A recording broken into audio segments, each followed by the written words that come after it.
Les querelles de succession qui ont vu le jour dans le groupement Faux d'État ont mis une fois de plus en évidence ce conflit de pouvoir entre une administration visiblement confuse face à deux camps qui s'opposent et une partie du pouvoir traditionnel.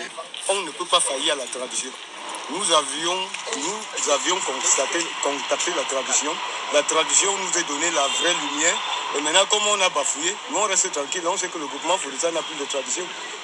Maintenant, quelle est la suite? Qu'est-ce qui est prévu? Qu'est-ce que vous comptez faire? Je sais que, surtout moi, je vais rester chez moi. Je vais rester chez moi. Je sais que le groupement Faux d'État, je ne peux pas accepter, il n'y a pas de chef. Rester chez vous, c'est démissionner de votre qualité de notable ou bien de chef? On a dit que les notables n'existent plus, les neufs n'existent plus dans le groupement Faux d'État. Mais vous êtes chef de village? Je suis chef du village en tant que membre du neuf. Mais pour le moment, non, on a dit parce que la tradition. Oui. La tradition, on a refusé. Si l'administration ne compte pas revenir sur le choix du premier successeur désigné, une partie du pouvoir traditionnel et du peuple Faux d'État continue de marteler que ce chef n'est pas le véritable élu des ancêtres. Il n'y a plus rien qui avance. Tout est bloqué. J'étais complètement bloqué parce qu'on n'a pas fait le deuil de ces chefs. Ça, c'est un.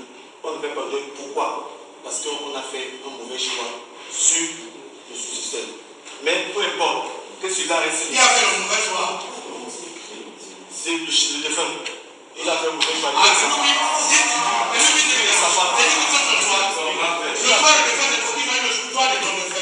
Chez nous, à la chefferie, ça se fait.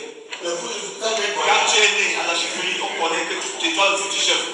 Une nouvelle cérémonie d'arrestation d'un nouveau chef a d'ailleurs été convoquée pour le 22 avril par cette autorité traditionnelle Faux d'État, avant que celle-ci ne soit interdite par le sous-préfet de Tchang, face au préfet du département de la Menoie ce mercredi 19 avril, pour résoudre définitivement cette crise, les rivalités entre l'autorité administrative et traditionnelle vont une fois de plus paraître au grand jour.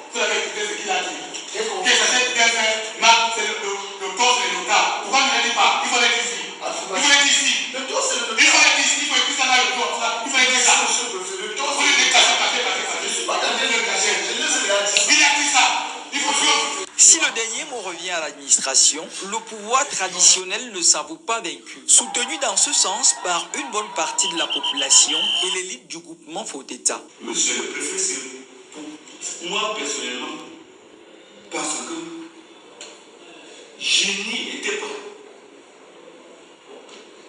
Si j'avais été personnellement devant vous, j'allais dire ceci que, comme les signes n'ont pas donné, monsieur le préfet, renvoyons cette arrestation. Parce que moi qui vous parle, j'ai une copie du testament du défunt chef à Paul, qui avait désigné Joël Saint-Pierre comme chef. C'est toi qui désignais ça. Je dis que c'est ça. Je dis que j'ai gardé une copie, monsieur. L'ancien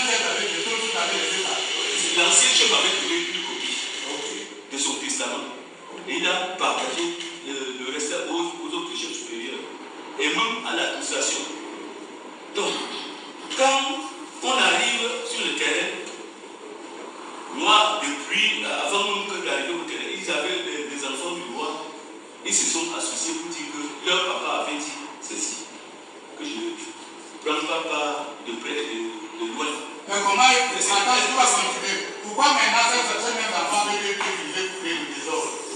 Ces enfants, maintenant, ont compris que. Pourquoi ils veulent utiliser même pour le désordre? Ces mêmes enfants. Écoutez,